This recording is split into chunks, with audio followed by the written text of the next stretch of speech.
नमस्कार बच्चों, आज हम लोग प्रोबेबिलिटी की शुरुआत करेंगे। परमुटेशन में ज़्यादा समय लगा बच्चों, 4 लेक्चर में परमुटेशन हुआ था और कम्बिनेशन में जो है 2 लेक्चर हुआ था। थोड़े सवाल बचे हैं, वो हम अभी करा देंगे और प्रोबेबिलिटी अभी शुरू कर रहे हैं। ठीक है बच्चों, प्रोबेबिलिटी में थोड़ा सा टाइम लगेगा, परमुटेशन जितना ही। तो पूरी मतलब शुरुआत से सवालों में कुछ सवाल रखे हैं हमने, जैसे प्रोबेबिलिटी में आज जो हम लोग पढ़ेंगे वो क्वाइन के क्वेश्चन रहेंगे और इसके अलावा डाइस के क्वेश्चन होंगे। फिर जो है पहले हम लोग क्या करेंगे, 2 कैटेगरी आज पढ़ लेंगे बच्चों, प्रोबेबिलिटी का बेसिक समझ लेंगे, है ना। उसके बाद फिर बॉक्स संबंधी प्रश्न और उसके बाद फिर जो है इंडिपेंडेंट इवेंट और इस तरह से जो अलग अलग टाइप हैं वो टाइप 3 टर्म में पूरे हो जाएंगे। तो उसके बाद फिर जो है आज लेट नाइट तक या कल सुबह तक पीडीएफ दोनों जो हमने कहे थे बच्चों वो डाउनलोड हो जाएंगे। थोड़ा सा हम लोग मतलब इसमें फर्स्ट टाइम शुरू कर रहे हैं ना, इसलिए कहीं ना कहीं छोटी मोटी प्रॉब्लम आने से कई बार थोड़ा लेट हो जाए एक आध दिन। तो वो जो है कल से, अगर आज रात में होगा तो आज रात में ही, नहीं तो कल से 2 पीडीएफ डाउनलोड जो हैं परमुटेशन के और जो टाइम एंड डिस्टेंस का। उसके अलावा कम्बिनेशन भी कल जो है चूंकि हो चुका है, इसलिए कम्बिनेशन भी हम दोनों जो है परमुटेशन कम्बिनेशन अलग अलग और टाइम एंड डिस्टेंस ये डाउनलोड कर देंगे। बाकी अभी टाइम एंड डिस्टेंस चल रहा है, फिर ट्रेन बोर्ड चलेगा बच्चों। अच्छा, थोड़ा सा एक परिवर्तन और जो है वो जो हमने सुबह बताया था कि इस वीक में हम लोग जो है लाइव क्लास में थोड़ा सा जो नेटवर्क इशू आ रहा है बच्चों, और चूँकि अभी जो लाइव क्लास चल रही है उसमें तुम लोग के क्वेश्चन होते नहीं, अभी हमें पढ़ाना है। तो फिलहाल हम कुछ दिन मतलब ये 3-4 दिन जो बचे हैं इस वीक में, उसमें जो है हम मतलब रिकॉर्डेड लेक्चर सभी के जो है कल से शुरू करेंगे, कल से ही, है ना। उसमें जो है तुम्हें पूरा टॉपिक हम रिकॉर्डेड लेक्चर से पढ़ा देंगे 1 वीक तक। उसके बाद फिर 1 वीक ऑनलाइन आ जाएंगे और उसमें जो है जितने भी क्वेश्चन होंगे तुम्हारे वो हम पूरे करा देंगे। जब क्वेश्चन कराएंगे जिसमें तुम्हें पूछना होगा उसमें ऑनलाइन रहेंगे, बाकी हम तुम्हें रिकॉर्डेड लेक्चर देंगे। ठीक बच्चों, तो अभी जो है प्रोबेबिलिटी शुरू करते हैं। तो प्रोबेबिलिटी में जो क्वेश्चंस हैं उसमें आने से पहले थोड़ा सा प्रोबेबिलिटी का फंडामेंटल पढ़ें बच्चों, है ना। तो प्रोबेबिलिटी में देखो, पहले तो ये समझ लो कि पेपर में ये सभी जगह रहता है बच्चों, परमुटेशन, कम्बिनेशन और प्रोबेबिलिटी 3 टॉपिक हैं। लेकिन अगर जहाँ कहीं भी ये आता है वहाँ पे प्रोबेबिलिटी ज़्यादा रहता है, क्योंकि कम्बिनेशन सबसे कम पूछता है, क्योंकि प्रोबेबिलिटी में कम्बिनेशन का यूज़ रहता है बच्चों, है ना। तो इसीलिए जो है प्रोबेबिलिटी जो सबसे ज़्यादा पूछा जाता है, इसलिए थोड़ा ध्यान से समझना। तो सवालों में आने से पहले हम लोग थोड़ा सा प्रोबेबिलिटी का बेसिक पहले समझें बच्चों। तो प्रोबेबिलिटी में जो किसी भी इवेंट के होने की प्रोबेबिलिटी को प्रोबेबिलिटी ऑफ ई से शो करते हैं। प्रोबेबिलिटी ऑफ ई का मतलब क्या बच्चों, probability of any event is equal to number of favourable ways. हमारे पक्ष में कितने तरीके, नंबर ऑफ फेवरेबल वेज कितने तरीके, और divided by total number of ways, कुल तरीके। हमारे पक्ष में कितने तरीके, number of favourable ways divided by कुल तरीके या टोटल नंबर ऑफ वेज, है ना। तो प्रोबेबिलिटी जो है एक तरह से परसेंटेज ही है बच्चों, परसेंटेज का फ्रैक्शनल फॉर्म, परसेंटेज का भिन्न रूप प्रायिकता है, परसेंटेज का भिन्न रूप फ्रैक्शनल वैल्यू प्रायिकता है। कैसे बच्चों, परसेंटेज ही है, जानते हो प्रोबेबिलिटी का क्वेश्चन कई बार एसएससी ने परसेंटेज लगा के पूछा है। अभी 1-2 क्वेश्चन हम कल ही की क्लास में बताएंगे जिसमें एसएससी ने वही एक बहुत अच्छे लेवल का क्वेश्चन, मतलब समझ लो जो एचबीटीआई के एंट्रेंस एग्जाम में जो इंजीनियरिंग का पहले होता था उसके एमएल खन्ना में भी वो सवाल है और वो सवाल एसएससी ने पूछा बच्चों। बस सिर्फ एक अंतर किया है कि जब एचबीटीआई ने वो सवाल पूछा था इंजीनियरिंग के पेपर में तब उसने प्रोबेबिलिटी लिखा हुआ था और वही सवाल एसएससी ने पूछ लिया तो उसमें उसने प्रोबेबिलिटी की जगह शब्द परसेंटेज लिख दिया, है ना। तो क्यों ये ऐसा है समझो जरा, एग्जाम्पल से समझो बच्चों। जैसे एक गांव है जहां पे 100 लोग रहते हैं और 2 लोग चुनाव में उम्मीदवार हैं, ए और बी। 55 लोग ए के सपोर्टर हैं और 45 लोग बी के सपोर्टर हैं। अब अगर कहा जाए कि ए का विनिंग परसेंटेज क्या होगा बच्चों, तो हम कह सकते हैं 55% होगा। बी का विनिंग परसेंटेज क्या होगा बच्चों, 45% होगा। वहीं अगर हम पूछे कि ए के विनिंग प्रोबेबिलिटी क्या होगी, तो 55% तो इसका परसेंटेज वैल्यू है। अब ए की विनिंग प्रोबेबिलिटी क्या होगी बच्चों, तो 55/100 होगी। और बी की विनिंग प्रोबेबिलिटी क्या होगी बच्चों, 45/100 होगी। तो हम लोगों ने क्या किया कि हमने देखा कि हमारे पक्ष में कितने लोग थे बच्चों, 55। तो अगर परसेंटेज में कहा जाए तो यही जो है परसेंटेज में आंसर हुआ, और अगर इसी को हम 100 से डिवाइड कर दें, कुल तरीकों से डिवाइड कर दें, हमारे पक्ष में कितने लोग थे 55 और कुल तरीके 100, तो ये परसेंटेज का ही फ्रैक्शनल फॉर्म प्रोबेबिलिटी है। तो ये हुआ प्रोबेबिलिटी का बेसिक बच्चों, है ना, प्रोबेबिलिटी की परिभाषा हुई, बेसिक नहीं। अच्छा, अब प्रोबेबिलिटी के जो और कुछ पॉइंट्स देखो बच्चों, प्रोबेबिलिटी के कुछ और पॉइंट्स देखो, जैसे प्रोबेबिलिटी का किसी भी इवेंट की मैक्सिमम प्रोबेबिलिटी 1 होती है और मिनिमम प्रोबेबिलिटी 0 होती है। ठीक बच्चों, एक रूल, किसी भी इवेंट का probability is always less than और equal to 1 and greater than और इक्वल टू 0, है ना। प्रोबेबिलिटी इज इक्वल टू 1 निश्चित घटना के लिए, निश्चित घटना जिसका होना निश्चित है, अगर कोई घटना श्योर है तब उसका इवेंट का प्रोबेबिलिटी, उस इवेंट का प्रोबेबिलिटी होगा वो 1 होगा। और probability of any event is equal to 0 जो होगा ये असंभव घटना के लिए होगा। अगर कोई इम्पॉसिबल इवेंट है तब क्या होगा बच्चों, प्रोबेबिलिटी उसका 0 होगा, और अगर कोई निश्चित घटना है तब प्रोबेबिलिटी 1 होगा। बाकी कोई भी इवेंट की प्रोबेबिलिटी हमेशा 1 और 0 के बीच में होगी। एक तो ये हुआ बच्चों। दूसरा, किसी भी इवेंट के होने की प्रोबेबिलिटी को अगर हम ई से, प्रोबेबिलिटी ऑफ ई से शो करते हैं, तो उसी इवेंट के ना होने की प्रोबेबिलिटी को हम प्रोबेबिलिटी ऑफ ई बार से शो करेंगे। ई बार जो है वो ई कॉम्प्लीमेंट भी लिखा रहता है बच्चों कई बार, ऊपर सी लिख करके। इसी तरह से ई बार तुम्हें कई बार ऐसे दिखेगा, और कई बार हमने जो ऐसे लिखा है, ज़्यादातर ऐसे ही लिखते हैं लोग, हम भी ऐसे लिखेंगे बच्चों, है ना। ई कॉम्प्लीमेंट भी इसे बोलते हैं, ई बार ऐसे भी लिखा जाता है, ऐसे भी लिखा जाता है। तो किसी भी इवेंट का होना या ना होना, होना और ना होना का सम जो होगा वो 1 होता है। क्यों? क्योंकि देखो, एक बात समझना बेटा, इस फॉर्मूले का कारण क्या है। कोई भी इवेंट का जो निश्चित इवेंट होगा उसका प्रोबेबिलिटी 1 होगा बच्चों। तो अब बताओ, कोई भी इवेंट या तो होगा और या नहीं होगा। भाई, एक इवेंट या तो होगा या नहीं होगा, तब होने या ना होने का या तो ये जीतेगा, जो इससे पहले एग्जांपल बताया था, या तो वो जीतेगा या तो वो हारेगा। तो 2 ही इवेंट अगर होंगे बच्चों, तो होने और ना होने का सम क्या होगा बताओ, 1 होगा, मैक्सिमम प्रोबेबिलिटी के बराबर होगा। तो एक ये पॉइंट हुआ, एक ये पॉइंट हुआ। इंडिपेंडेंट ये probability of any event plus उसका कॉम्प्लीमेंट या बार उसका, दोनों का सम क्या होगा बच्चों, 1 होगा। ये 2 नियम और हो गए, ठीक है। इसके अलावा एक ये पॉइंट, एक ये पॉइंट, प्रोबेबिलिटी की डेफिनेशन, प्रोबेबिलिटी की डेफिनेशन। उसके अलावा इतने पॉइंट पर से पहले एक पॉइंट और हमें समझना होगा बच्चों आज की पढ़ाई के लिए। बाकी जो है थ्योरम जैसे जैसे हम जो टाइप पढ़ाएंगे बच्चों, उसी के साथ साथ उसका पूरा बताते जाएंगे। जैसे आज हम फंडामेंटल बता करके उससे रिलेटेड खाली सवाल बताएंगे, फिर बाइनोमियल डिस्ट्रीब्यूशन बताएंगे तो उसका सवाल बताएंगे, है ना। कंडीशनल प्रोबेबिलिटी बताएंगे तो उसका सवाल बताएंगे। तो जो थ्योरम बताएंगे एक साथ थ्योरम पूरी बता करके तब सवाल में है, ऐसा नहीं है। जितना पढ़ाएंगे उससे संबंधित सवाल बताते जाएंगे, ठीक बच्चों।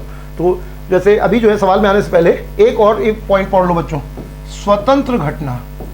स्वतंत्र घटना बहुत काम आएगा, ये बहुत अच्छा सवाल बनता है। इस पर किताब में भी अलग से ये स्वतंत्र घटना के बारे में समझा के बताया गया है, बहुत अच्छा पॉइंट है, ध्यान से समझना बच्चों। स्वतंत्र घटना या इंडिपेंडेंट इवेंट, है ना।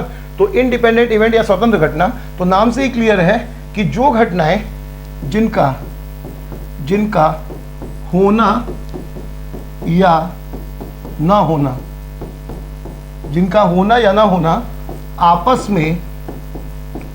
में संबंधित ना हो, आपस में संबंधित ना हो। इंडिपेंडेंट इवेंट किसे कहेंगे बच्चों, जिसका होना या ना होना आपस में संबंधित ना हो, एक हो या ना हो उसका दूसरे पर कोई प्रभाव ना पड़े, ऐसे इवेंट को हम इंडिपेंडेंट इवेंट या स्वतंत्र घटना कहेंगे।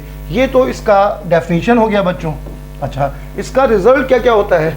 इसका रिजल्ट है कि अगर ए और बी इंडिपेंडेंट इवेंट हैं, अगर ए व बी इंडिपेंडेंट इवेंट हैं, तो probability of A intersection B is equal to probability of A into probability of B. ये मतलब है, मतलब इसमें और भी इवेंट हो सकते हैं बच्चों। Probability of A intersection B intersection C dash dash dash, जितने भी इवेंट हैं अगर वो इंडिपेंडेंट हैं तो ये probability of A into probability of B into probability of C dash dash dash. तो ये है, चाहे जितने इवेंट हैं अगर वो इंडिपेंडेंट हैं तो उनका इंटरसेक्शन। अच्छा, इंटरसेक्शन का मतलब क्या होता है बच्चों? मतलब जैसे देखो, समझना बच्चों ये कि ए इंटरसेक्शन बी का मतलब क्या हुआ कि ए और बी दोनों का होना है ना, ए और बी दोनों का होना, इसी को हम किससे शो करेंगे बच्चों? A intersection B. अगर यूनियन होता है तो उसका सेंस क्या होता है? ए या बी का होना, है ना। यहाँ इंटरसेक्शन है तो इसमें ए और बी दोनों का होना, इसे हम इस तरह से शो करेंगे बच्चों। और अगर इंडिपेंडेंट इवेंट है तब इसका मान सबके अलग अलग प्रोबेबिलिटी के मल्टीप्लिकेशन के बराबर होता है, और अगर ज़्यादा इवेंट है तब भी ये नियम लागू होता है। तो ये हुआ बच्चों इंडिपेंडेंट इवेंट, तो जिसका होना या ना होना आपस में स्वतंत्र हो। आप समझो बच्चों, ये पॉइंट इतना इंपॉर्टेंट है कि अगर तुम यूपीएससी का पेपर देखो तो ये यूपीएससी के पेपरों में ये क्वेश्चन ऐसे भी आया है, वो शीट में है, अपने शीट में, उसमें लिखा था, सुनना बच्चों, ए व बी इंडिपेंडेंट इवेंट है, ए व बी इंडिपेंडेंट इवेंट है। अब निम्न कथनों पर विचार करिए। तो पहला कथन था कि ए बार और बी बार भी इंडिपेंडेंट होगा, है ना। इस तरह से मतलब चार ऑप्शन, ए बार और बी इंडिपेंडेंट होगा, इस तरह से दे रहा है बच्चों। तो अब ये ध्यान रखना कि अगर ये गिवन है कि ए और बी इंडिपेंडेंट है, अगर ए और बी इंडिपेंडेंट है बच्चों, ये गिवन है तो ये होगा। साथ ही साथ अगर ए और बी इंडिपेंडेंट हैं तो ए बार अगर यहाँ लगा हो दोनों जगह या एक जगह, तब भी ये नियम लागू होता है। अगर एक जगह या दोनों जगह बार भी लगा होगा तब भी ये नियम लागू होता है ना। एक पे बार लगा होगा तब भी लागू होता है। Probability of A bar intersection B बराबर क्या हो जाएगा बच्चों? Probability of A bar into probability of B, है ना। ये होता है नियम। मतलब इंडिपेंडेंट इवेंट में अगर दो इवेंट का होना इंडिपेंडेंट है तो उनका ना होना भी इंडिपेंडेंट होगा, एक का होना दूसरे का ना होना भी इंडिपेंडेंट होगा। इस टाइप के सभी इवेंट आपस में इंडिपेंडेंट होंगे। ठीक बच्चों, अब एग्जाम्पल से इस बात को समझो पहले, है ना। ऐसे नहीं बात समझ में आएगी कि होना या ना होना स्वतंत्र हो, ये कहानी बता दी हमने। एग्जाम्पल से समझो बच्चों, है ना। तो चलो एग्जाम्पल समझते हैं। जैसे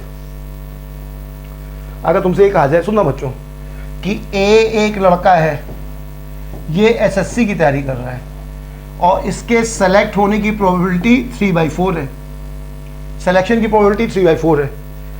बी इसकी बहन है और वो कोई दूसरे एग्जाम की तैयारी कर रही है, मान लो वो मेडिकल की तैयारी कर रही है बच्चों, और उसके सेलेक्ट होने की प्रोबेबिलिटी 4/5 है। ये कहा गया ए एसएससी की तैयारी कर रहा है, इसके सेलेक्ट होने की प्रोबेबिलिटी 3/4 है।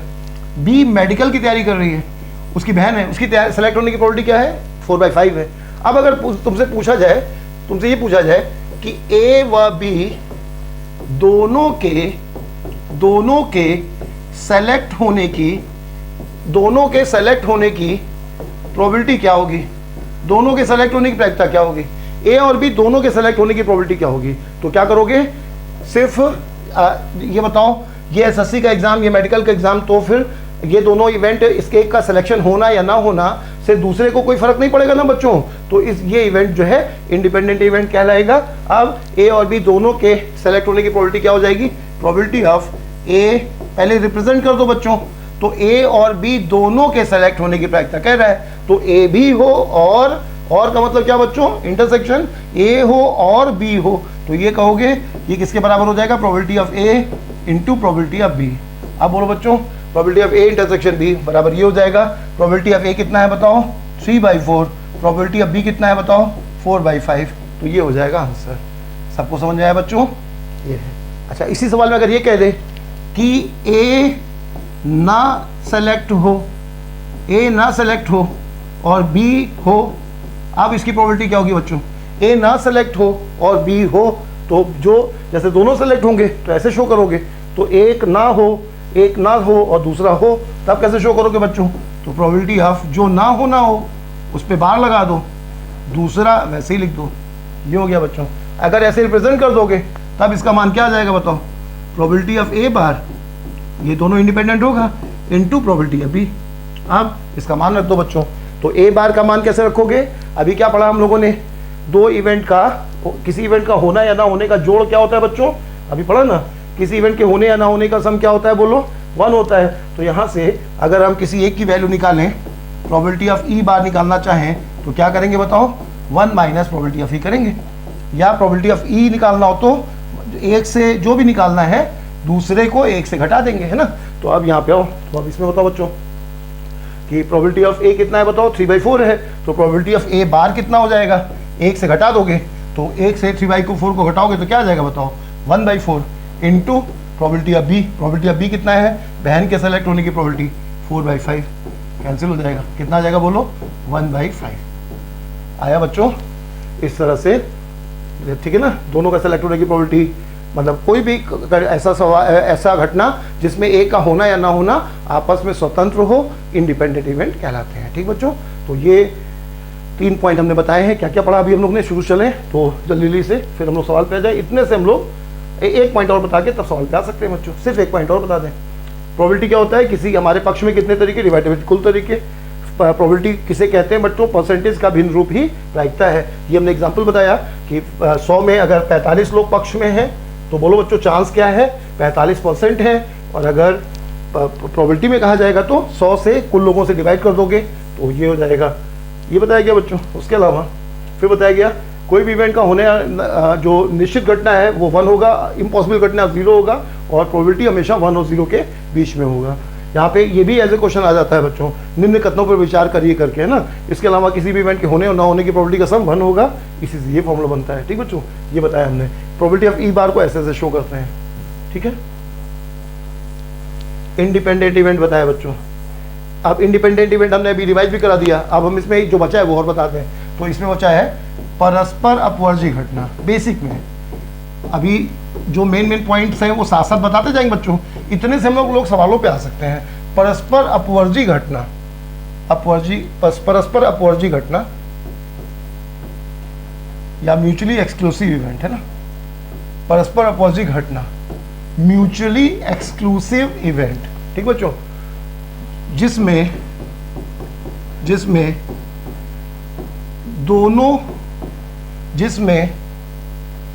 दोनों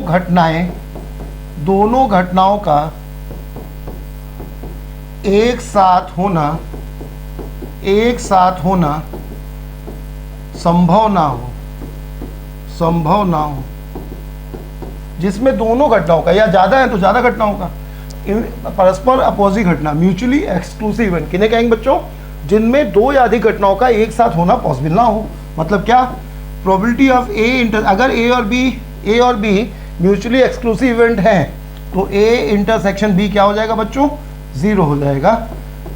ए इंटरसेक्शन बी इंटरसेक्शन सी 0 हो जाएगा। और ज़्यादा भी होंगे तो वो भी, क्योंकि कुछ भी कॉमन नहीं होगा। इंडिपेंडेंट इवेंट और इसमें दोनों में इंटरसेक्शन निकालते हैं बच्चों। अगर इंडिपेंडेंट इवेंट होगा तब क्या होगा, दोनों के मल्टीप्लिकेशन के बराबर होगा। और अगर म्यूचुअली एक्सक्लूसिव इवेंट होगा तब इसका इंटरसेक्शन कैसा होगा बच्चों, 0 के बराबर होगा। ठीक है ना, ये हो गया परस्पर अपवर्जी घटना। इसके आगे चले। इसके अलावा इंडिपेंडेंट इवेंट हमने बताया है तो क्लियर है सभी को। स्वतंत्र घटना हो गया बच्चों, क्या किसको कहेंगे, जब जिनका होना या ना होना आपस में स्वतंत्र हो तो वो इंडिपेंडेंट इवेंट होंगे। अभी इंडिपेंडेंट इवेंट के एग्जाम्पल समझाने के लिए हमने खाली ये दो एग्जाम्पल बताया बच्चों, है ना। बाकी अभी इस पर सवाल बहुत सारे आएंगे, अलग से इंडिपेंडेंट इवेंट पर बेस्ड क्वेश्चन करके हम बताएंगे।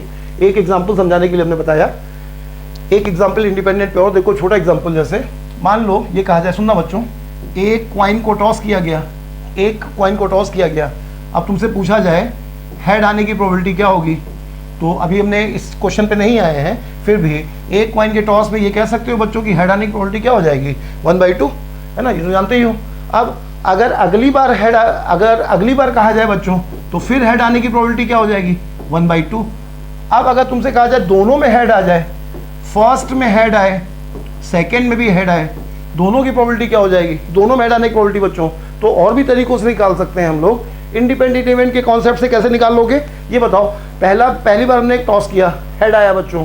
अब क्या अगली बार क्वाइन पे कोई प्रेशर रहेगा क्या कि चूंकि मैं पहली बार हेड आ चुका हूं इसलिए मुझे टेल आना चाहिए, नहीं तो मालिक मारेगा, है ना। ऐसा तो कुछ नहीं है ना। पहली बार हेड आया हो या 10 बार भी हेड आया गया हो तो 11वीं बार हेड आने का चांस उतना ही तो होगा, है ना। तो यहाँ पर एक टॉस का अगले टॉस पे कोई फर्क नहीं पड़ेगा बच्चों, तो ये कैसा कहलाएगा बताओ, इंडिपेंडेंट इवेंट कहलाएगा।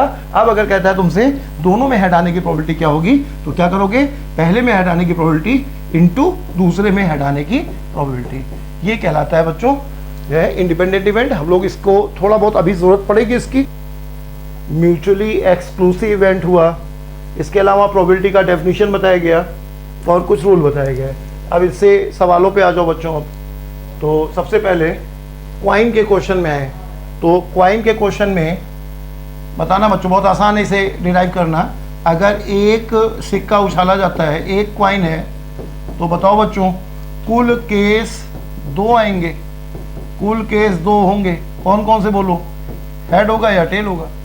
अगर 2 सिक्के हैं तब क्या होगा बच्चों, कुल केस जो होंगे वो 4 हो जाएंगे, 2 की पावर 2। कैसे, हेड हेड आ सकता है, टेल टेल आ सकता है, हेड टेल आ सकता है, टेल हेड आ सकता है, ठीक है ना। अगर 3 सिक्के हैं तो कुल केस अब 6 नहीं होंगे, क्या होंगे बच्चों, 2 की पावर 3, 8 होंगे।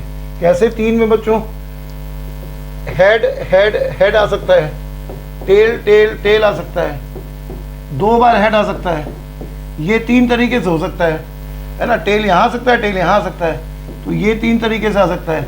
ऐसे ही टेल टेल हेड, ये भी बच्चों 3 तरीके से आ सकता है। समझ लो ना 3 तरीके कैसे, ये एक में लिख के बता दें, टेल हेड टेल और हेड टेल टेल, ऐसे 3 तरीके हो सकते हैं। तो अब बताओ, तीनों में हेड, तीनों में टेल, 2 हेड 1 टेल या 2 टेल 1 हेड, यही तो हो सकता है। तो कुल 8 तरीके हुए, कुल 8 तरीके हुए। अब बताओ, अगर एक में 2 केस हैं, 2 में 2 की पावर 2 केस हैं, 3 में 2 की पावर 3 केस हैं, तो ऐसे ही हम कह सकते हैं कि n सिक्के अगर हैं, n सिक्के अगर हैं तो कुल केस क्या हो जाएंगे बच्चों, कुल केस जो हैं 2 की पावर n हो जाएंगे। अगर n सिक्के हैं तो कुल केस, क्यों ऐसा हो रहा है, ये भी मल्टीप्लाई के नियम से हो रहा है बच्चों। पहला सिक्के में 2 केस हैं, दूसरे में 2 केस हैं, तो दोनों चुनना है अगर, तो बीच में मल्टीप्लाई करेंगे ना, इसीलिए n सिक्के में कुल केस 2 की पावर n हो जाएंगे। अब कोई भी क्वेश्चन ऐसा क्वाइन का आता है तो बहुत आसान से अच्छे क्वेश्चन तक हम लोग पूरा समझते हैं। तो अब पहला क्वेश्चन जैसे है, 2 सिक्के एक साथ उछालने पर दोनों में टेल आने की प्रायिकता क्या होगी, तो ये बहुत आसान हो गया बच्चों। इसमें क्या करेंगे, पहला दूसरा क्वेश्चन सब इसी में लग जाएंगे। तो बोलो बच्चों, 2 सिक्के अगर उछालोगे तो कुल केस क्या हो जाएंगे, 2 की पावर 2 यानी 4 केस हो जाएंगे। और दोनों में टेल आना चाहिए बच्चों, दोनों में टेल आने की प्रोबेबिलिटी, तो 4 केस जो होंगे इसमें दोनों में टेल एक ही केस तो होगा, एक में दोनों में हेड होगा, एक में हेड टेल और एक में टेल हेड होगा।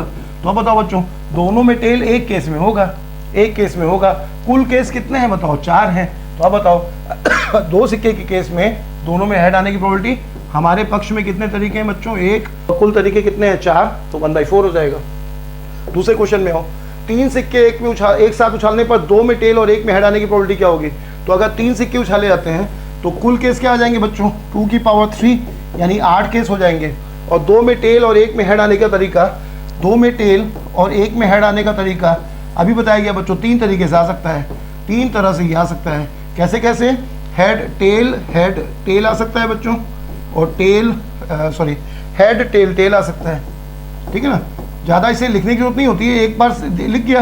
और बड़ा केस होगा बच्चों तो हम लोग आगे आ रहे हैं, तब हम लोग को ये सब नहीं करना पड़ेगा, छोटे मोटे केस को हम लोग ऐसे सॉल्व कर लेंगे ना।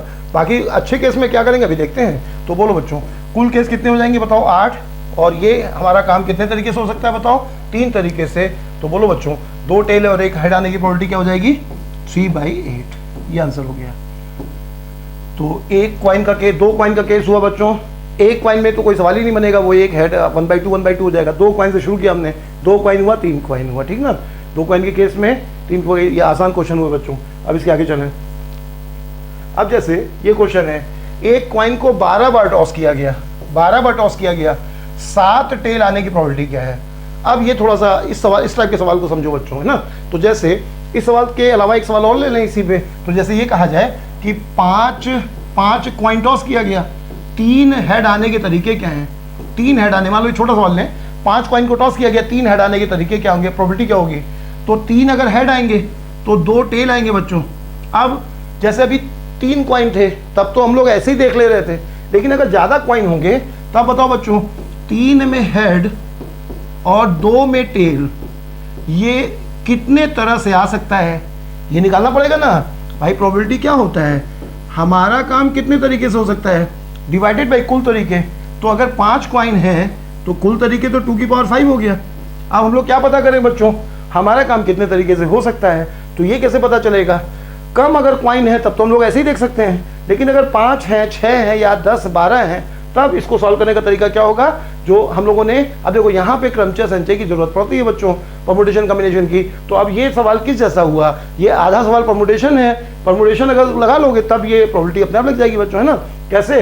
हमने ने पढ़ा था कि जैसे अगर कहा जाए कि A B B C, इससे कितने शब्द बनेंगे, तो क्या बताया गया था? पहले पूरे गिन लो, कितने हैं बताओ? 6, तो फैक्टोरियल 6 लिख दो। उसके बाद ये कितनी बार है बताओ? 3 बार। ये कितनी बार है बच्चों? 2 बार। तो जो जितनी बार है उतने का डिवाइड कर दो। ये 3 बार है तो फैक्टोरियल 3 का डिवाइड कर दो, ये 2 बार है तो फैक्टोरियल 2 का डिवाइड कर दो। ये हो जाएगा बच्चों, है ना। फैक्टोरियल 6 कुल जो है पहले लिख दो, फिर ये करो, बताया गया था बच्चों। उसी कॉन्सेप्ट से लगा सकते हो। तो बोलो बच्चों, ये एक तरह से क्या सवाल हो गया कि 3H और 2T से कितने शब्द बनाए जा सकते हैं, वही सवाल है बच्चों ये, है ना। तो क्या करोगे? कितने हैं बताओ? 5 है तो लिखोगे factorial 5 divided by factorial 5 divided by, ये कितनी बार है बच्चों? 3 बार है। फैक्टोरियल 3, ये कितनी बार है? 2 बार है। फैक्टोरियल 2, ये आंसर हो गया। इस तरह से सॉल्व कर लोगे, ठीक ना। अगर कम सिक्के का कम कॉइन है बच्चों, तब तो तुम कैसे भी सॉल्व कर सकते हो। 3 है, 4, 3 तक तो सॉल्व कर सकते हो, लेकिन उससे ज़्यादा अगर आता है तब फिर ऐसे सॉल्व करो, आसानी से सॉल्व हो जाएगा, ठीक है ना। अब बताओ, अगर कहा जाता है कि 12 कॉइन को, जो सवाल यहाँ दिया हुआ है, 12 कॉइन को टॉस किया गया, 7 टेल आने की प्रोबेबिलिटी, तो 7 में अगर टेल आएगा बच्चों तो 5 में हेड आएगा। अब कितने तरह से आ सकता है ये हम लोग को प्रोबेबिलिटी पता करना है। तो बोलो बच्चों, प्रोबेबिलिटी क्या होगा? हमारा काम कितने तरीके से हो सकता है? Divided by total ways. Total ways कितने आ जाएंगे बताओ? 12 कॉइन है तो बोलो बच्चों 2 की पावर 12 टोटल केस हो जाएंगे, 2 की पावर 12 टोटल केस हो जाएंगे। और हमारा काम कितने तरीके से हो सकता है? तो बोलो फैक्टोरियल 12 ऊपर लिखोगे, फैक्टोरियल 12 ऊपर लिखोगे, और डिवाइडेड बाई नीचे क्या लिखोगे? फैक्टोरियल 5 और फैक्टोरियल 7। ये हो गया आंसर। आया बच्चों? टोटल नंबर ऑफ वेज 2 की पावर 12, 12 कॉइन है इसलिए। और इनको कैसे अरेंज करोगे? तो कुल सिक्के कितने हैं? फैक्टोरियल 12 है तो फैक्टोरियल 12 लिखोगे। ये 5 बार है बच्चों, फैक्टोरियल 5 से डिवाइड करोगे। ये 7 बार है तो फैक्टोरियल 7 से डिवाइड करोगे। ये हो गया सीधे सीधे आंसर। आया बच्चों समझ में? तो कॉइन के केस में अगर 2-3 कॉइन है तब तो कैसे भी, नहीं तो फिर इस तरह से सॉल्व कर सकते हो। ठीक बच्चों, इसके आगे चलें। 4th क्वेश्चन, एक सिक्का। आप देखो बच्चों, ये सवाल अच्छा है ना। इसमें कम से कम ज़्यादा से ज़्यादा, ये सवाल सभी टाइप में बनेगा। कम से कम इतने आए, ज़्यादा से ज़्यादा इतने आए, है ना। तो ये वाले सवालों में आते हैं। तो अब देखो पूरे सवाल बताए, जो भी टाइप है ना। अब कॉइन का टाइप आसान होता है बच्चों, तो अब जैसे बनेंगे वैसे ही तो रखेंगे सवाल। तो अब आ जाओ, एक सिक्के को 8 बार उछालने पर कम से कम 1 बार टेल आने की प्रोबेबिलिटी क्या होगी? 8 बार उछालने पर कम से कम 1 बार टेल आने की प्रोबेबिलिटी क्या होगी? तो ध्यान रखना बच्चों, जब भी अगर कम से कम 1 बार पूछे तब हमेशा 1 माइनस एक बार भी ना आए की प्रोबेबिलिटी। ये कर दो बच्चों, नहीं तो परेशान हो जाओगे इसमें। कम से कम 1 में ना बहुत केस बन जाएंगे। जब कभी भी कम से कम 1 बार कहा जाए तो हमेशा क्या करो? 1 में से 1 बार भी ना आने की प्रायिकता घटा दो, है ना। नहीं तो केस बहुत बनेंगे। कैसे बच्चों? 8 बार कॉइन उछाला गया है, कम से कम 1 बार हेड आने की, टेल आने की प्रोबेबिलिटी। तो कम से कम 1 बार टेल आने का मतलब क्या है बच्चों? एक केस बनेगा, 1 बार आए, 2 बार आए, 3 बार आए, ऐसे करके तो तुम्हारे पास बहुत सारे केस बन जाएंगे। तो इसीलिए जब कभी भी कम से कम 1 बार अगर पूछा जाए तो प्रोबेबिलिटी में कई बार सवाल ऐसा बनेगा। और बच्चों बहुत आता है पेपर में सवाल, अभी देखना इससे कई इस टाइप का ये पॉइंट कई बार टकराएगा, है ना। तो कम से कम अगर 1 बार का पूछा जाए तो हमेशा 1 माइनस 1 बार भी वो घटना ना हो, इसकी प्रोबेबिलिटी। तो अब बोलो बच्चों, 8 बार एक कॉइन उछाला गया, सॉरी एक कॉइन को 8 बार उछाला गया। 1 कॉइन को 8 बार उछाला जाए या 8 कॉइन को 1 बार उछाला जाए, दोनों एक ही केस होता है। तो कम से कम 1 बार टेल आने की प्रोबेबिलिटी क्या होगी? अब क्या करोगे बच्चों? कम से कम 1 बार टेल आने की प्रोबेबिलिटी, तो 1 बार भी टेल ना आए बच्चों, इसकी प्रोबेबिलिटी निकाल लो। तो अब बताओ, 1 बार भी टेल ना आए, इसकी प्रोबेबिलिटी कैसे निकालोगे? तो नियम वही है, हमारा कार्य कितने तरीके से हो सकता है। अब बताओ बच्चों, हमारा कार्य कितने तरीके से हो सकता है और टोटल वेज, तो टोटल वेज कितने आ जाएंगे बताओ, 2 की पावर 8, 2 की पावर 8 टोटल वेज हो जाएंगे। और हमारा काम कितने तरीके से हो सकता है, तो सभी में टेल एक ही प्रकार से तो आ सकता है बच्चों, चाहे 2 सिक्के हों दोनों में हेड एक प्रकार से आ सकता है, 3 सिक्के हैं तीनों में हेड एक प्रकार से आ सकता है, तीनों में टेल एक प्रकार से आ सकता है, तो 8 के 8 सिक्के में टेल एक ही प्रकार से आ सकता है। तो अब बताओ बच्चों, एक बार भी टेल ना आए, तो एक बार भी टेल कब नहीं आएगा, जब सबके सभी में हेड है, तो सबके सब हेड एक तरीके से आ सकते हैं, सबके सब हेड। जैसे एक बार समझ लो बच्चों, 2 कॉइन है तो दोनों में हेड, 3 कॉइन है तो तीनों में हेड, तो एक ही तरीका तो हो सकता है इसका। तो इसीलिए जो नंबर ऑफ फेवरेबल वेज 1 होगा और टोटल नंबर ऑफ वेज कितने सिक्के बच्चों, 8 होंगे, 8 है तो 2 की पावर 8 हो जाएगा।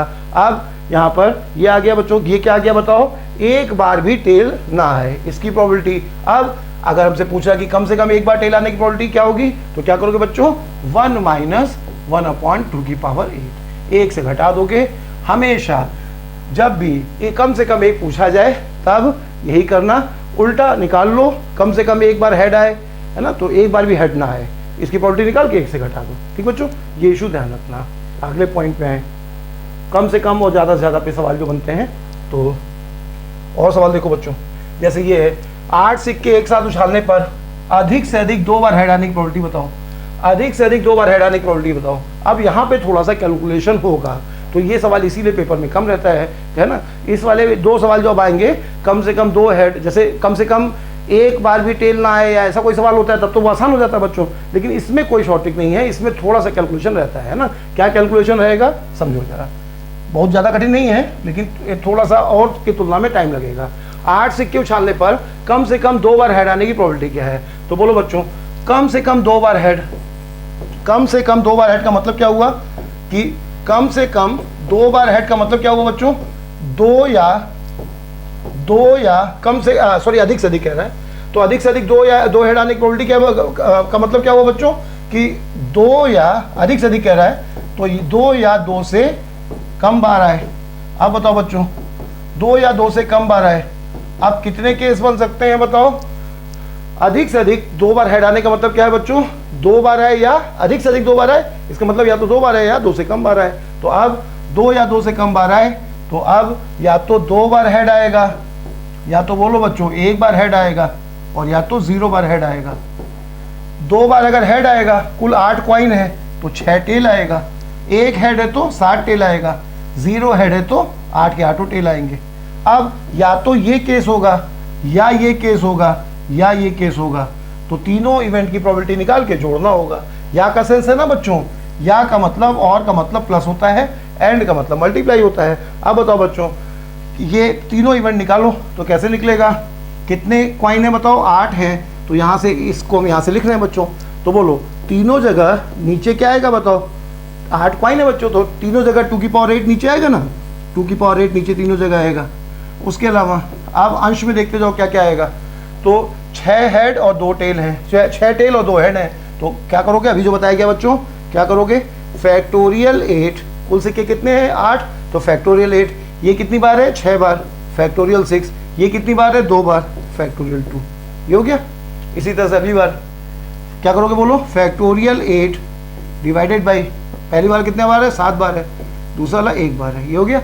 इसी तरह तीसरा वाला बोलो बच्चों, फैक्टोरियल 8 डिवाइडेड बाई, फैक्टोरियल और डिवाइडेड बाई, ये 8 बार है तो फैक्टोरियल 8, तो ये और ये कैंसिल हो जाएगा, तो ये 1 आ जाएगा। अब कितना, थोड़ा सा सॉल्व कर दे बच्चों, बहुत ज़्यादा कठिन नहीं होगा। क्या होगा बोलो, 8 और 7 कॉमन लोगे तो 6 से 6 कट जाएगा, 8 और 7 कॉमन लोगे, समझ रहे हो ना, 6 से 6 फैक्टोरियल 6 से फैक्टोरियल 6 कट जाएगा, 8 इससे कट जाएगा, तो कितना आ जाएगा 28 ऊपर आ जाएगा, डिवाइडेड बाई 2 की पावर 8 आ जाएगा। इसी तरह से अगली बार इसको सॉल्व कर लो, तो 8 कॉमन ले लोगे, 7 कैंसिल हो जाएगा, तो 8/2 की पावर 8 आ जाएगा। और लास्ट वाले में बोलो बच्चों 1, ये 1 आ जाएगा, 1/2 की पावर 8। तो ज़्यादा कठिन कैलकुलेशन नहीं होता है। अधिकतम किसी पेपर में अगर प्रोबेबिलिटी का सवाल थोड़ा सा लेंदी रहता है बच्चों, तो वो ये वाला ही थोड़ा सा हो, बाकी किसी सवाल में तुम्हें टाइम नहीं लगेगा। जब भी इस टाइप का सवाल रहेगा, कम से कम 1 बार वाला तो जल्दी लग जाता है बच्चों, लेकिन कम से कम 2 बार 3 बार इस टाइप का सवाल जो होता है, इसमें थोड़े से केस बन जाते हैं। तो 2 या 2 से अधिक बार अगर कहता है तो मतलब अधिक से अधिक 2 बार आए, इसका मतलब क्या हुआ बच्चों, 2 बार आया, 2 से कम बार आए, तो 2 बार आने हुआ, फिर कम बार 1 बार हुआ, फिर 0 बार हुआ, 3 केस बनेंगे, तीनों का अलग अलग प्रोबेबिलिटी निकाल के, और बीच में या का सेंस है तो प्लस आएगा, ये समझ के बच्चों, तीनों केस में कुल केस 2 की पावर 8 होंगे। यहाँ पे 8 हैं, कुल क्वाइन है, ये 6 बार है, ये 2 बार है। तो पिछले सवालों की तरह ये सॉल्व किया गया है, अधिक से अधिक 2 बार हेड आने की प्रोबेबिलिटी। ठीक है बच्चों, अगले सवाल में है। अगला सवाल देखो, एक ताश की गड्डी से एक पत्ता निकाला गया। ओह, ये खत्म हो गया, ये वाला पॉइंट पूरा हो गया बच्चों। तो एक सवाल इसमें रह गया, वो हम लिख दे रहे हैं ना। एक सवाल इसमें रह गया, कौन सा हो गया बच्चों? अधिक से अधिक 2 बार हेड आए। तो एक सवाल रह गया है, शायद आगे हो, देख लेते हैं, अगर है तो ठीक है, नहीं तो हम लिख दे रहे हैं। हाँ, ये है बच्चों, वो नंबरिंग में थोड़ा सा चेंज हो गया, ये है जो हम चाह रहे थे वो इसमें है। 10 क्वाइन को उछालने पर कम से कम, जो अभी हम लिखने जा रहे थे ना उस टाइप का क्वेश्चन है बच्चों, वो एक नंबर आगे चला गया था।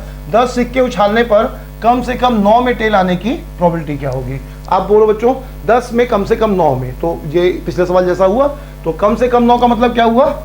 9 या 9 से अधिक बार आए, 9 या 9 से अधिक बार आए। तो अब बोलो बच्चों, 9 या 9 से अधिक बार आए, तो अब 9 बार या तो टेल आएगा और या तो फिर 10 के 10 बार टेल आएगा। 9 बार अगर टेल आएगा तो हेड कितनी बार आएगा? 1 बार आएगा। 10 के 10 बार टेल आएगा तो हेड कितनी बार आएगा? 0 बार आएगा।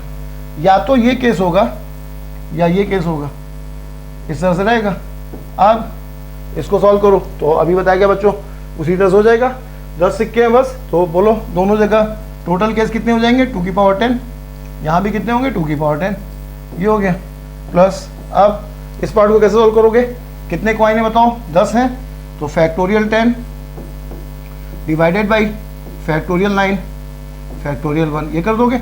इसी तरह से यहाँ बोलो बच्चों, फैक्टोरियल 10 डिवाइडेड बाई फैक्टोरियल 10, तो ये खुद ही कट जाएगा और ये आसानी से 10 आ जाएगा।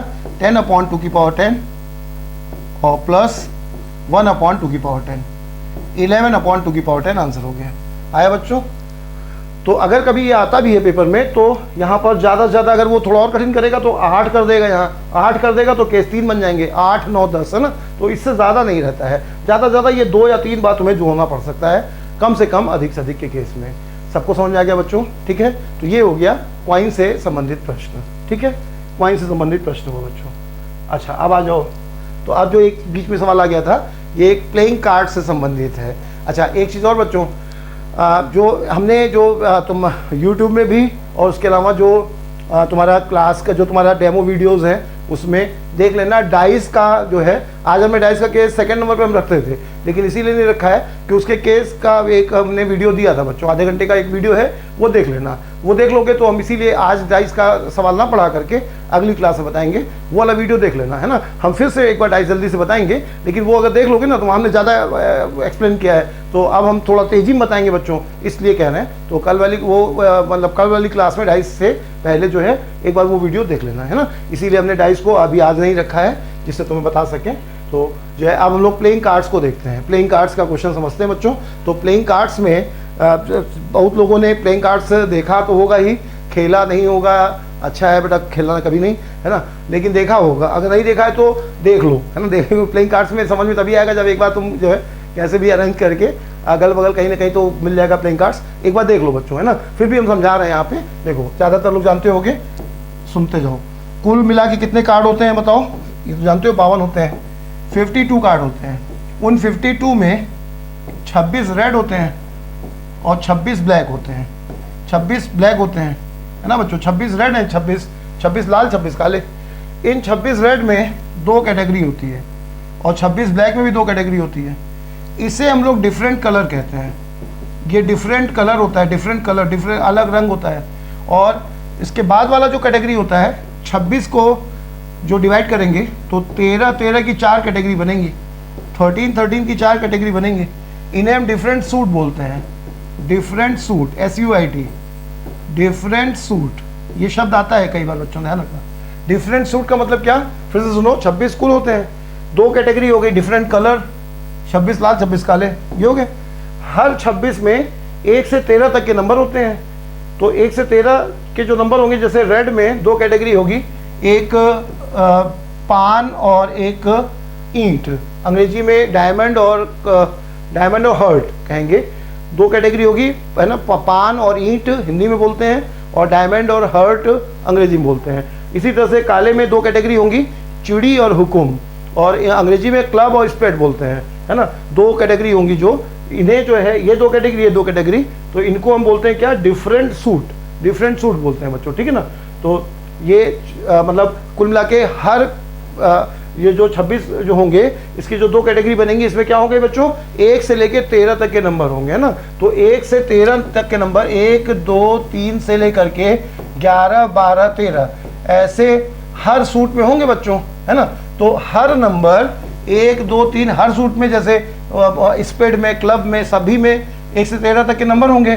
तो हर नंबर कितनी बार होगा बताओ, चारों सूट में 1 से 13 तक के नंबर होंगे बच्चों। तो इक्का भी कितनी बार होगा बताओ, 4 बार। सेकंड नंबर, 2 नंबर भी कितनी बार होगा बच्चों, 4 बार। गुलाम, बेगम, बादशाह सब कितनी बार होंगे बताओ, 4 बार होंगे, ठीक है ना। 52, 26 लाल 26 काले, इसका डिफरेंट, ये 13 13 13 का हर कार्ड 1 से 13 तक, हर कार्ड मतलब कुल मिला के सभी कार्ड पर 1 से 13 तक के नंबर होते हैं। उसमें एक वाले कितने हो जाएंगे बच्चों, सभी में एक होंगे। तो 4 हर तरह का कार्ड होता है। ये है कार्ड का पूरा स्ट्रक्चर। अब कार्ड के सवाल में आते हैं बच्चों। जोकर जो होता है कार्ड में ना, जैसे कार्ड में 2 1 या 2 पत्ता जो जोकर का होता है, वो किस लिए होता है, वो एडिशनल पत्ते के तौर पे होता है। अगर कोई कार्ड खो जाए तो उसको वही मान लो, है ना, इसलिए होता है, उसका और कोई रोल नहीं होता है। अब ताश उसमें खेल में आए बच्चों, तो अब जैसे इन सवालों से पहले और छोटे एग्जाम्पल में आओ। जैसे अगर ये कहा जाए, पहले कार्ड का स्ट्रक्चर 52, इस 52 में 26 रेड 26 ब्लैक बच्चों, इसमें 13 13 और ये 4 कैटेगरी होंगी 13 13 की। इस तरह से आप तुमसे अगर इस पर कोई सवाल पूछा जाता है, तो जैसे कहा जाए कि एक कार्ड ड्रॉ किया गया, एक कार्ड ड्रॉ किया गया, वह लाल होगा। इनसे अलग और आसान सवाल, वह लाल होगा, इसकी प्रोबेबिलिटी क्या होगी बच्चों। एक कार्ड ड्रॉ किया गया, वह लाल होगा, इसकी प्रोबेबिलिटी क्या होगी। तो क्या होगा बताओ, कितने लाल हैं बताओ, कितने लाल हैं, 26 लाल और 26 काले हैं बच्चों। तो एक कार्ड अगर निकाला जाता है तो हम लोग जानते हैं कि NC1 का मान 1 होता है, NC1 का मान n होता है, सॉरी NC1 का मान n होता है। तो हम लोग चाहे एक कार्ड के केस में तो NC1 लगाएं, चाहे तो ना लगाएं, है ना। 26 में से एक कार्ड 26C1 तरीके से निकल सकता है, तो ये हमारे पक्ष में कार्ड हो गए। और 52 में से कोई भी एक निकल सकता है, तो ये कुल तरीके हो गए। तो इसी को हम क्या लिख सकते हैं बोलो, 26/52। ऐसे ये अगर हमें जानते हैं कि NC1 का मान n होता है तो डायरेक्ट लिख सकते हैं बच्चों, है ना, इस तरह से। इसी तरह से अगर ये कहा जाए कि जो ये किसका था बेटा, जो है लाल होने की, इसी तरह से अगर कहा जाए कि एक कार्ड ड्रॉ किया जाए और वह डायमंड कार्ड हो, ईंट का पत्ता हो, वह ईंट का पत्ता हो। अब बताओ बच्चों, एक कार्ड ड्रॉ किया गया, यहाँ पे लाल था तो 26 लाल थे, तो 26C1 और 52C1 हुआ, या 26/52 किया। अब क्या है बताओ, ईंट कितने होते हैं बताओ। तो ये डिफरेंट सूट वाला केस हुआ बच्चों। तो ईंट कितने होते हैं बताओ, 13। तो या तो 13C1 करके और 152C1 करो, या सीधे सीधे एक कार्ड का केस है तो 13/52 ऐसे सॉल्व कर सकते हो, है ना। तो ये जो है कार्ड के बहुत छोटे सवाल हमने बताए, कार्ड का स्ट्रक्चर बताया तुम्हें, है ना। अब कार्ड में भी बेटा बहुत अच्छे से सवाल बनते हैं। उसमें मतलब अभी जो है आज कार्ड का पूरा कंप्लीट नहीं हो पाएगा, जितने अभी आसान सवालों पे पहले हम लोग चल रहे हैं, तो फिर मिक्स सवालों में कठिन बताएंगे इसमें। तो जो है पहले का जो मतलब बहुत आसान भी नहीं है, ठीक ठीक सवाल हैं बच्चों। तो देखते हैं इन सवालों में। तो अब पहले आ जाएँ जो शीट में दिए गए सवाल हैं। इससे पहले एक दो तो आसान है, आगे सवाल अच्छे हैं। आज पूरे पढ़ाई पे नहीं हो पाएंगे, जो बचेंगे वो कल होंगे। तो एक ताश की गड्डी में से एक पत्ता निकाला गया, वह लाल बादशाह होगा, इसकी प्रोबेबिलिटी क्या है। अब बोलो बच्चों, लाल बादशाह होगा तो 26 लाल 26 काले होते हैं, ठीक है ना। इन 26 में सभी में बताओ एक एक पत्ता, क्या बताया गया था बच्चों, सभी तरह के कार्ड हर सूट में होते हैं, तो हर कार्ड 4 बार होगा बच्चों। तो यहाँ पर रेड में दो बादशाह होंगे और 2 ब्लैक के बादशाह होंगे। अब तुमसे कह रहा है कि एक पत्ता निकाला गया, वह लाल बादशाह हो, इसकी प्रोबेबिलिटी क्या है। अब बताओ, तो कुल जो लाल बादशाह कितने बच्चों, बादशाह तो कुल 4 हैं, बादशाह तो कुल 4 हैं, लेकिन लाल बादशाह कितने हैं बताओ, 2 हैं। 2 काले हैं, 2 लाल हैं बच्चों। तो 2 लाल बादशाह होने के लिए हमारे फेवर में कितने केस हैं बताओ, 2 हैं। तो 2 में से एक 2C1 और 52 में से एक 52C1, यानी 2/52 ये हो गया, ठीक बच्चों। वह लाल बादशाह हो, एक कार्ड निकाला गया, वह लाल बादशाह हो, इसकी प्रोबेबिलिटी क्या है। तो लाल भी हो, साथ में बादशाह भी हो। अब बताओ बादशाह कितने होते हैं बताओ, 4। उन 4 में 2 ब्लैक होते हैं, 2 रेड होते हैं। तो दो में कोई भी एक निकल आए और 52 कुल ये हमारे पक्ष में तरीके हो गए, और ये क्या है बच्चों, जो है टोटल तरीके हो गए, ये है। तो लाल ये समझ गया बच्चों। इसी में अगर ये कह देता, इसी को थोड़ा समझा दें, अगर सिर्फ ये कहता बच्चों कि वह बादशाह हो, इसकी प्रोबेबिलिटी क्या है, कंडीशन ना लगाता लाल बादशाह की, तब क्या होता, तब हमारे पक्ष में कितने तरीके होते हैं, 4, तब हम लोग कहते हैं 4/52, 4c1/52c2 ना करके सीधे सीधे। अगर सिर्फ बादशाह कहता तब 4/52, या बेगम कहता तब भी 4/52। अगर ये लाल बादशाह कंडीशन लगा रहा है तब 4 पक्ष में नहीं होंगे, 2 पक्ष में होंगे। ठीक है बच्चों, इसके आगे बहुत आसान सवाल था। इसके आगे चलें, ये तो हो चुका है। अगले में बच्चों, एक ताश की घड़ी से एक पत्ता निकाला गया। आप बताओ बच्चों, ये पिछली बार कैसा था सवाल, पिछले और इसमें क्या अंतर है, वहां पे लाल बादशाह कह रहा था, लाल भी हो साथ में बादशाह भी हो। अब यहाँ क्या कह रहा है बच्चों, बादशाह या काला हो, है ना, या का सेंस आया है। अब ये देखो, काला बादशाह हो, अगर कहता काला बादशाह हो तब बोलो बच्चों, काला भी हो और बादशाह भी हो, तब वही आंसर हो जाता। क्या हो जाता, 2/52 हो जाता, 2/52 हो जाता। लेकिन अभी क्या कह रहा है, बादशाह हो या काला हो, बादशाह हो या काला हो। अब बताओ बच्चों, तो बादशाह कितने हैं बताओ, 4, और काले कितने हैं बताओ, 26। अब हमारे पक्ष में क्या, ध्यान देना बच्चों, हमारे पक्ष में क्या 30 कार्ड हो गए क्या, नहीं, ये गलत है। क्यों, देखो बादशाह 4 हैं बच्चों, बादशाह 4 हैं, सही बात है, और ब्लैक कार्ड भी कितने हैं बच्चों, काले कार्ड भी कितने बताओ, 26 है। तो बादशाह या कार्ड के फेवर में 30 कार्ड क्यों नहीं हुए, कारण क्या है, इन जो बादशाह में जो 4 बादशाह हैं, इसमें 2 रेड होंगे बच्चों और 2 ब्लैक होंगे। तो जो 2 ब्लैक होंगे वो इस 26 में शामिल होंगे ना, बात समझ लो ना। जो 4 बादशाह हैं उसमें 2 ब्लैक होंगे, 2 रेड होंगे, 2 रेड तो ठीक है, 2 ब्लैक जब 26 कार्ड में शामिल है पहले से ही बच्चों, इसीलिए हमारे पक्ष में इतने कार्ड नहीं हैं। तो हम लोग क्या करेंगे, 4 और 26 को जोड़ेंगे, लेकिन 2 कम कर देंगे। क्यों 2 कम किया, समझ गए ना, समझ गए बच्चों। ऐसे समझ सकते हो, या ऐसे समझ लो कि 26 काले ले लो और 26 काले पूरे ले लो बच्चों, और बादशाह में जो 4 बादशाह हैं उसमें 2 अपने काम के हैं वो ले लो, 26 2 28, ऐसे भी समझ सकते हो। 26 पूरे उठा लिए और 4 बादशाह में 2 रेड है 2 ब्लैक है, तो हमें ब्लैक से मतलब है, तो सीधे सीधे ऐसे भी कर सकते हो। या बादशाह प्लस काले, और जो ये क्या है बताओ, दोनों में जो कॉमन थे, 2 कॉमन थे बच्चे, वो हटा दिए हम लोगों ने। कैसे भी तुम पहुंच गए कि 28 कार्ड हमारे पक्ष में है, समझ गए बच्चों। अब एक कार्ड निकाला गया है, तो वो बादशाह या काला होने की प्रोबेबिलिटी क्या है, तो क्या कहोगे, 28c1/52c1 कर सकते हो, या 28/52। सबको है बच्चों समझ में, इस तरह से या का सेंस वाला सवाल इस तरह से रहेगा। ठीक बच्चों, बादशाह हो या ब्लैक हो, तो 4 और 26 और 2 जो है कॉमन थे वो हटा दिए, या सीधे सीधे 26 जो है ब्लैक पत्ते हैं, और जो बादशाह में 4 हैं उसमें से 2 ब्लैक हैं, 2 रख लिया यहाँ पे, तो 28 कार्ड हमारे फेवर में हो गए। समझ गए सब लोग बच्चों, ठीक है ना। तो ये या का सेंस वाला सवाल इस तरह से लगेगा। और आगे चले बच्चों, जैसे अगर तुम्हें आया है तो जरा बताना बच्चों कि चिड़ी का हो, चिड़ी या इक्का हो,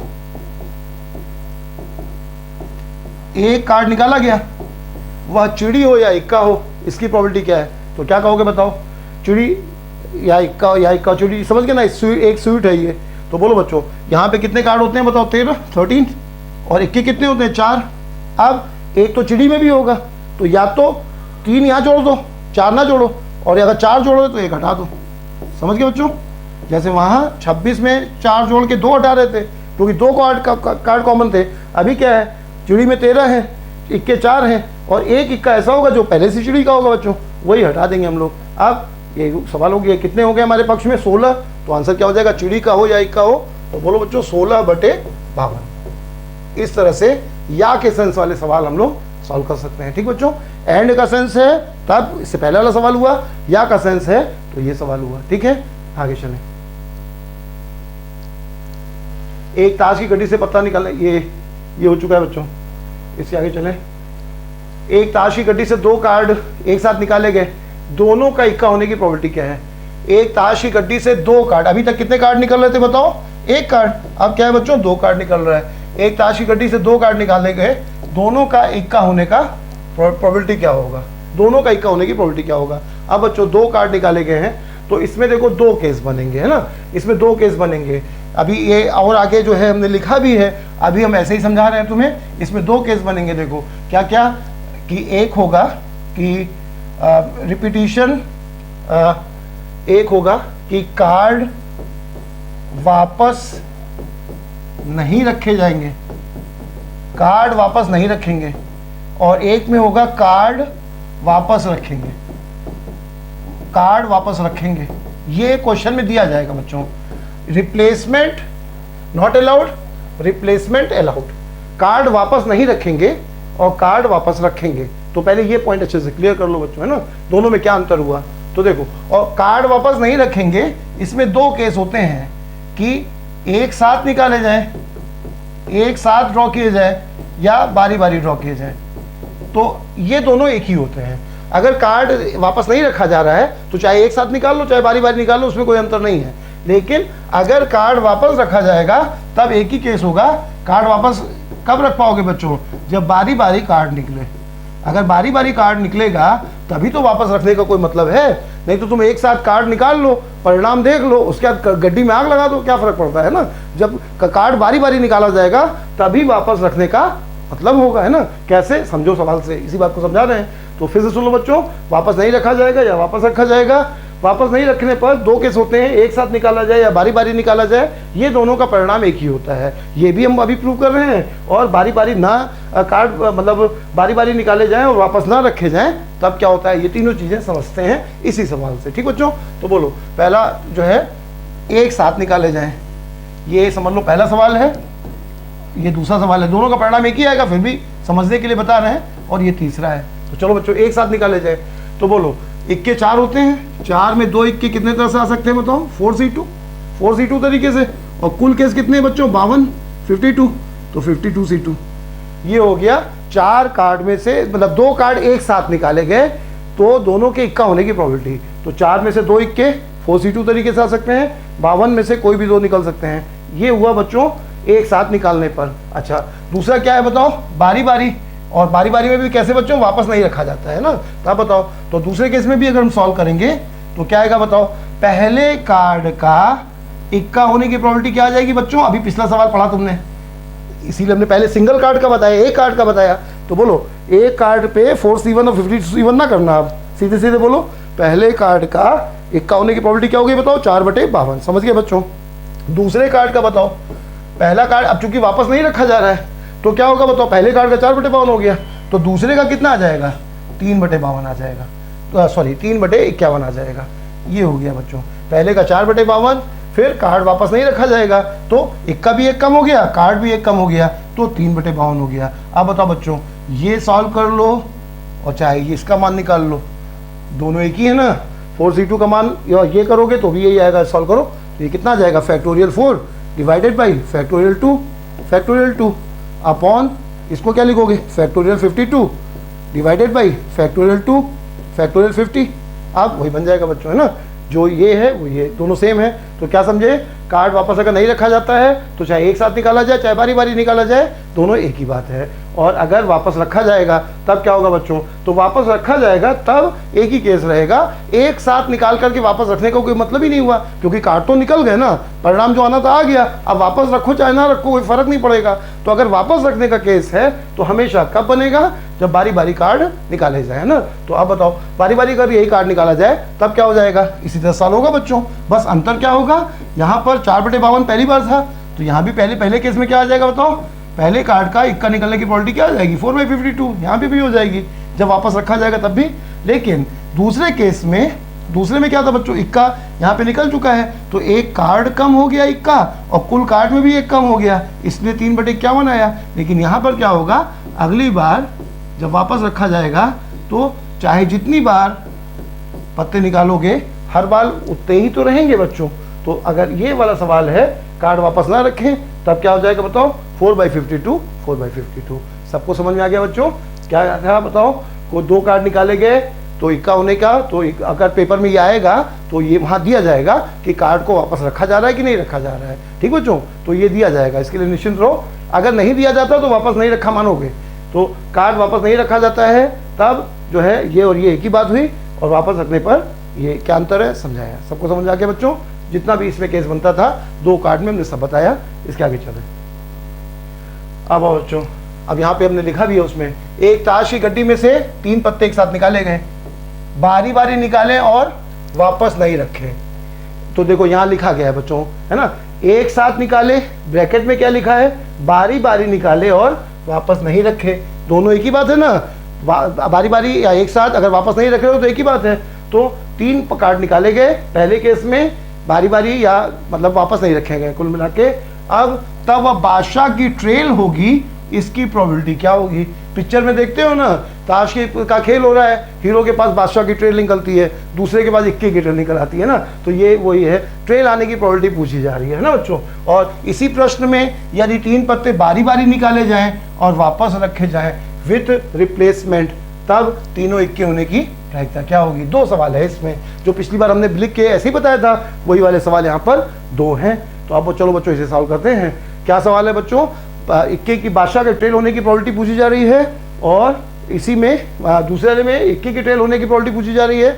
अंतर क्या है कि एक में जो है वापस नहीं रखा जा रहा है और एक में वापस रखा जा रहा है। अब चलो बच्चों, तो अगर पहला सवाल को वापस ना रखने वाले केस को हम लोग 2 तरीके सॉल्व कर सकते हैं।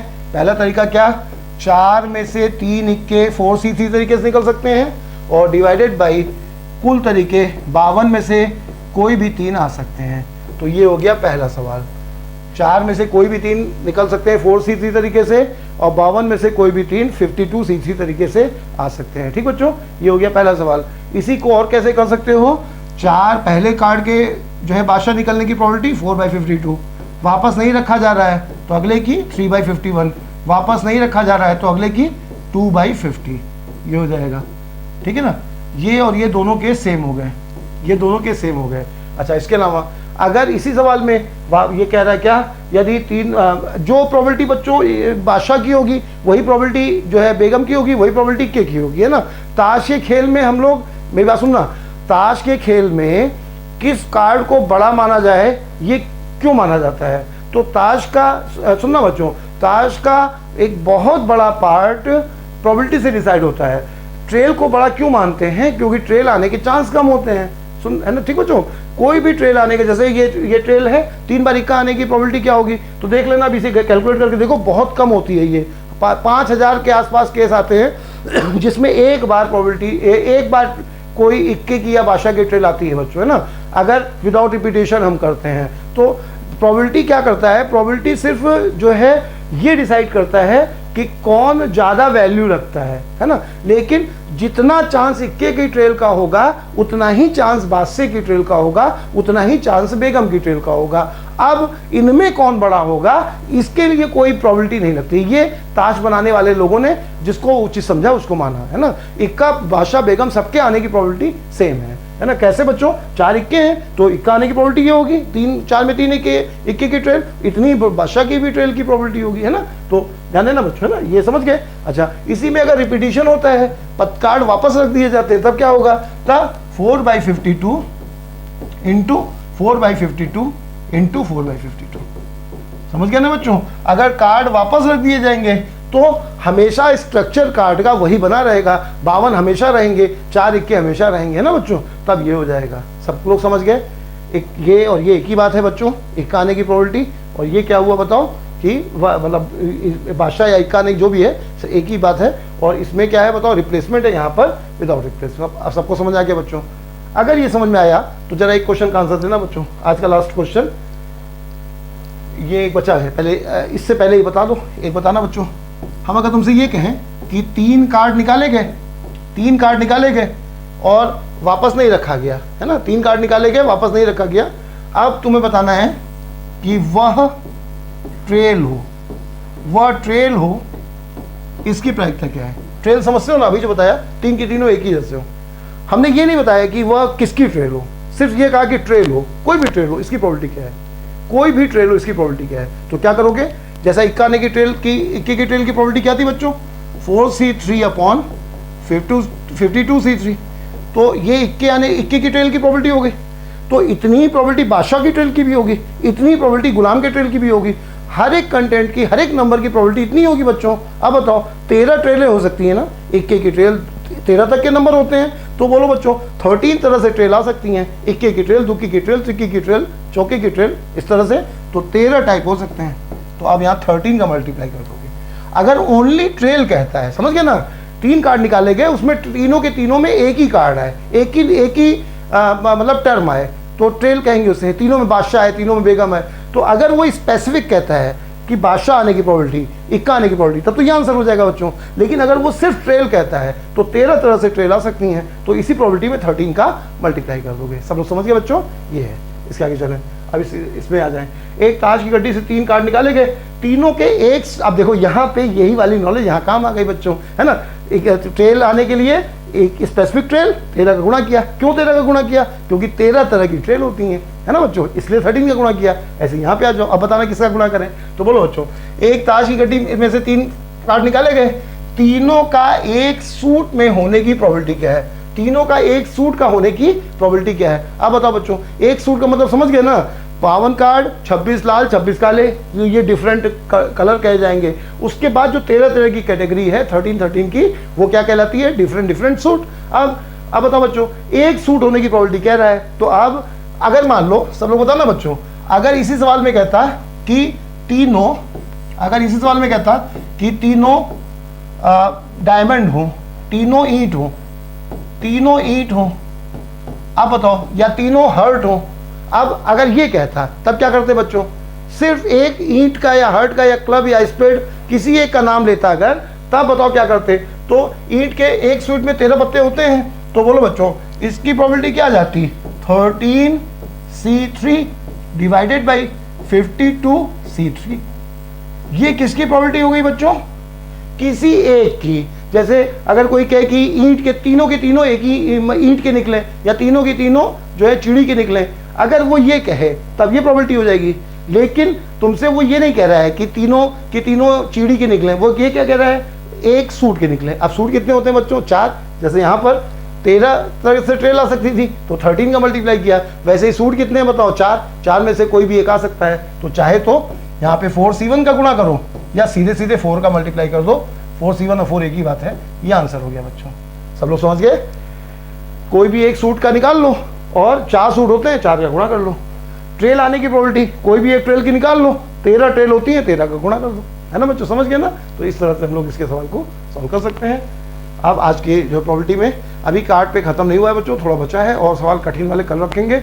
उसके अलावा जो है थोड़ा सा डाइस पढ़ लेना एक बार, तो हम लोग 15 मिनट में उसे खत्म कर लेंगे। बॉक्स के सवाल देखेंगे, ठीक है। कल का वीडियो बच्चों सुबह का जो है थोड़ा सा लेट हो सकता है, लेकिन कल से जो है हम रिकॉर्डेड वीडियो, आज भी देखा तुमने फिर डिस्कनेक्ट हुआ, इस चक्कर में मैं बहुत ज़्यादा वक्त पड़ जाता है कि टाइमली लाइव आने में, और उसका अभी कोई फ़ायदा है नहीं, क्योंकि अभी हम पढ़ाते ही जा रहे हैं बच्चों। तो जब तक पढ़ाने वाला काम रहेगा तब तक हम ये रिकॉर्डर दे देंगे। जब तुमसे कहेंगे कि आप पूछो भाई, तब वो वाला लाइव रहेगा, है ना, इस तरह से रहेगा। और वो जो PDF है बच्चों, वो प्राकथन वगैरह कई चीज़ें थी उसमें लिखने को, तो आज शाम तक या तो डाउनलोड हो जाएगा, नहीं तो कल सुबह जो प्राकथन 2 टॉपिक का, बल्कि अब हम कल डाउनलोड का अगर कम्बिनेशन का भी कर देंगे, तो तुम्हारा 3 topic time and distance, rotation, combination, दोनों ये डाउनलोड हो जाएगा।